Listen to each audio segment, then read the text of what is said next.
Hi, this is Jack Westman for ESEAnews.com, still here in Jönköping, Sweden for DreamHack Winter 2014. Joining me this time is HeatoN from Ninjas in Pyjamas, whose team have just beaten Hellraisers in the first quarterfinal of the day. HeatoN, congratulations first of all. DreamHack must be a pretty fun event for you guys, right?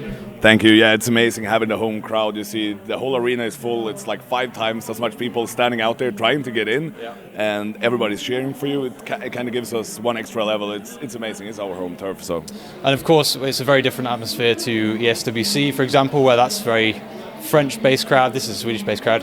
ESWC 3 weeks ago, you guys lost in the groups, unfortunately. It didn't seem like you were too happy, obviously, about that. You'd lost in the groups before, but it seemed like you took that particularly hard. Is that fair to say? Yeah, I mean, we've been on a downhill since we won the last major in Cologne, and I don't know really why, because we have the player material there, considering we have been the best team in the history of CS. But I don't know, something was just off, and I think Fifflaren made a huge stepping down, but I think it was necessary for someone to leave the team to get some new blood in, and you know, start thinking differently. Because if you have the same core all the time, you're not gonna evolve much more. So I think that's the reason we came to a point where like everything just went to basics and nobody thought what they're doing. So right, and you think Makelele is mixing things up for you guys exactly as planned? Yeah, he is. I mean, he's going aggressive. He's not afraid. He's taking shots.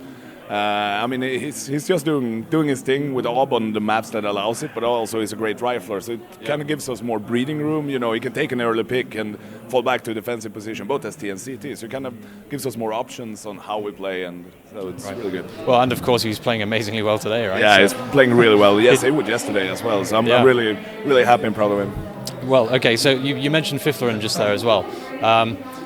Obviously, Fifflaren decided to step down. You guys have been playing together as a team. The 5 guys have been playing together as a team for 2 years, just over 2 years. That must have been like losing a family member, having Fifflaren step down, right? Yeah, it really is.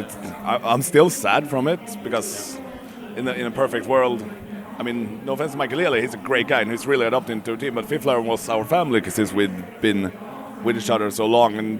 But he's still within the esports industry, so he's kind of still around, talking on a regular basis with the guys and everything. So he's not that far off. It's not like he's gone or something. So, but yeah, it's a little bit sad. It's a shame, yeah. Well, given that you guys were so close and Fifflaren felt like part of a family like that, do you think you ever would have cut him? Would you have ever cut anybody, given that you were so close? I don't know if you actually could. Like it had to come from themselves, but they're all great people, so they understand when it's time to step down for themselves. And if somebody, like, let's say for instance, we win everything now and then starts going bad again, if somebody needs to leave for the team to evolve, I think all the players on my team would take that, that responsibility and step it up to actually make the team win, because they're all great guys and they just want the best for the team, and that's what Fifflaren did. We did an amazing thing, and Okay, and of course you didn't win the group yesterday. You lost to LDLC. But I suppose at this point for you guys, it's more about making sure Makelele fits in. He's only been part of the team for 3 weeks or so, right? Is that the priority for this tournament? Yeah, I mean, expectations going into any other tournament when we had all lineup was to win, pretty much. Here, top 3 sounds more realistic.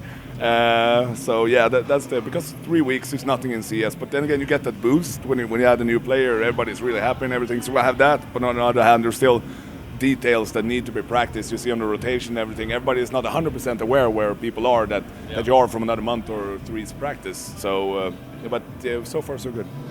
Okay, and of course you've got the fan support here, which you mentioned earlier. That must be incredible. I know you were in the crowd cheering harder than anybody else, it seemed. Yes, it interrupts the communication, but it's got to be nice to have that. I mean, the first thing, I mean, when the players, I mean, I've been playing on stage as well. When you do something nice, you hear the crowd going bananas, and I've never witnessed a crowd like this.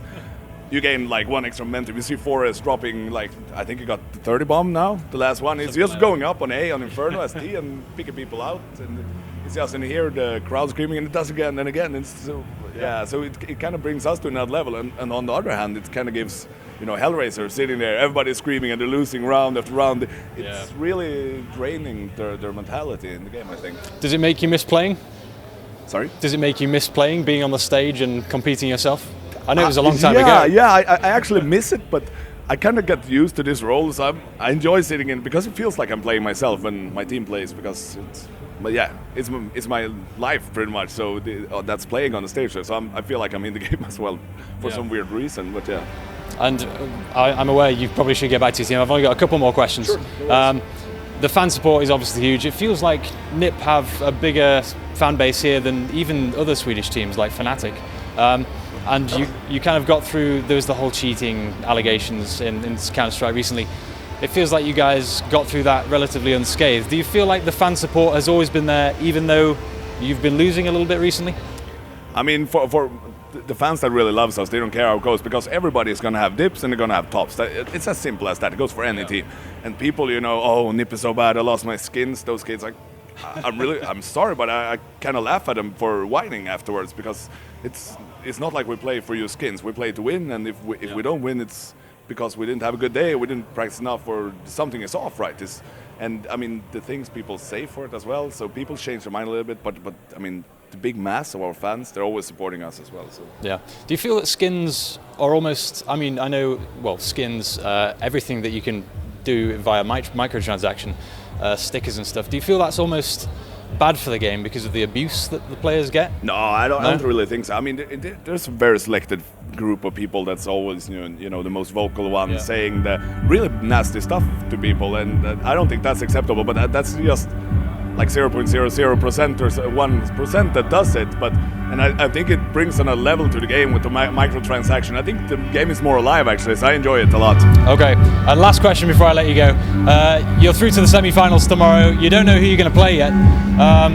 What are you going to talk to your guys about? Are you going to have any input to these guys, or are you just going to let them focus today? Gonna relax a bit, go over our game plan tonight, and going all in tomorrow. Right, okay. Thank you very much, HeatoN. Thank you. Good to speak to you. Do you want to run through sponsors or anything before we go? Or? Yeah, I want to thank all our sponsors, and especially all our fans. We have Extrafy, Komplett, ASO, Ballistics, Crucial, AK Racing. I mean, you guys make this happen for us so we can play here on this level, and our fans, I mean, you guys are amazing.